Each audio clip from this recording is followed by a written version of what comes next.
रोशनी हर जगह हम करें। ये मामूली बात नहीं है। ये जब हम सुभान अल्लाह कहते हैं तो उसका लाजमी नतीजा ये होना चाहिए कि कायनात में जो वाकया जिस वक्त जिस जगह हो रहा है उसके बारे में इंसान इस बात पर ईमान रखे कि ये अल्लाह तबारक व तआला की हिकमत से हो रहा है, जिसको रिज़ा बिल क़ज़ा कहते हैं, कि अल्लाह ताला के फैसले पर राजी होना। तो सुभान अल्लाह के कलेमे में एक बहुत बड़ी बातिनी ताकत है। वो बातिनी ताकत क्या है? अल्लाह के हर फैसले पर राजी रहना। जो कुछ हो रहा है कायनात, अगर मुझे बीमारी आ रही है तो वो भी यकीनन अल्लाह तबारक व तआला की किसी हिकमत से है, इसलिए कि वो पाक है, हर ऐब से पाक है। जब मैंने ये इकरार कर लिया, एतराफ कर लिया, इस एतकाद का इजहार कर दिया कि अल्लाह की जात हर ऐब से पाक है, तो अगर उसने मुझ पर बीमारी भेजी है तो वो भी किसी ऐब की वजह से नहीं, किसी जुल्म की वजह से नहीं, किसी ज्यादती की वजह से नहीं, बल्कि अल्लाह तबारक व तआला के खास अपनी हिकमत से उसने भेजी है, जिस हिकमत को मैं समझ लूं या न समझूं, लेकिन है वो बरहक। अगर तूफान आ रहा है, जलजला आया है, तो वो जलजला यकीनन अल्लाह ताला की किसी हिकमत के नतीजे में आया है। वो चाहे मुझे बुरा लग रहा हो, चाहे मैं उसकी वजह से रंजीदा हूं, चाहे उसकी वजह से मैं अपने आंसू बहा रहा हूं, लेकिन ये यकीन है कि जो कुछ हुआ वो अल्लाह जल्ल जलालहू की हिकमत का लाजमी हुकमत का तकाजा था। सुभान अल्लाह के अंदर ये एतराफ मौजूद है। जब हम सुभान अल्लाह कहते हैं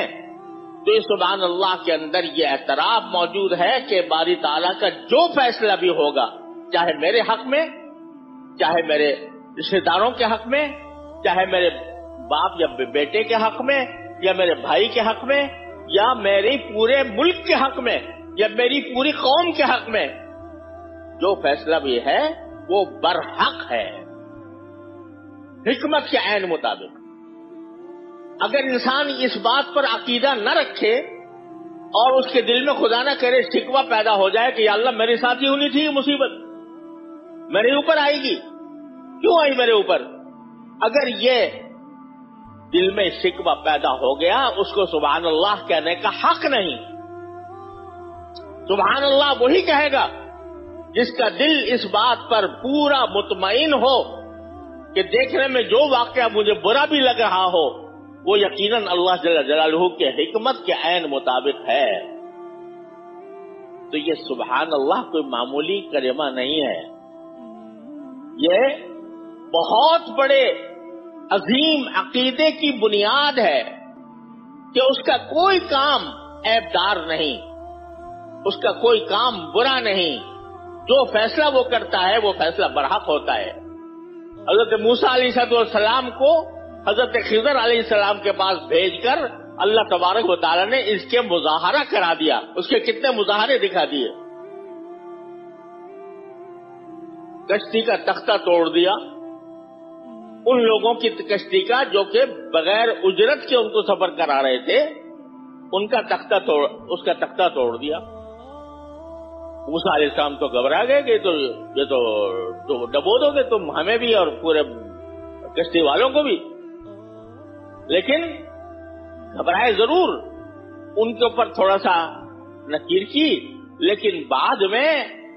अल्लाह ताला ने उनके ऊपर वाज़ेह फरमा दिया कि देखो ये तुम जो कुछ सोचते हो वो तुम्हारे बहुत महदूद दायरे में होता है, तुम्हारे अपने मफादात के दायरे में तुम सोचते हो,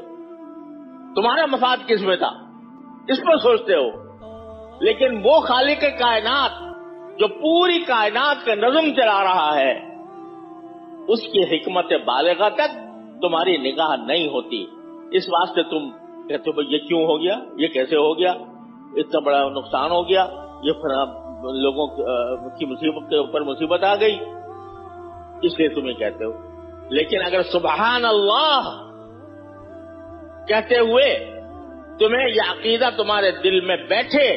کہ جو ہو رہا ہے، جو اس کائنات میں جو کچھ ہو رہا ہے وہ اللہ تعالیٰ کی حکمت کے عین مطابق ہو رہا ہے، برحق ہو رہا ہے، تو پھر سبحان اللہ کیسا ہی مفہوم واضح ہوگا. ورنہ زبان سے سبحان اللہ کہہ دیا اور دوسری طرف باری تعالیٰ کے کیے ہوئے فیصلوں پر اعتراض اور شکوہ اور گلہ ہو رہا ہے، تو یہ سبحان اللہ کی حقیقت ہی نہیں سمجھے.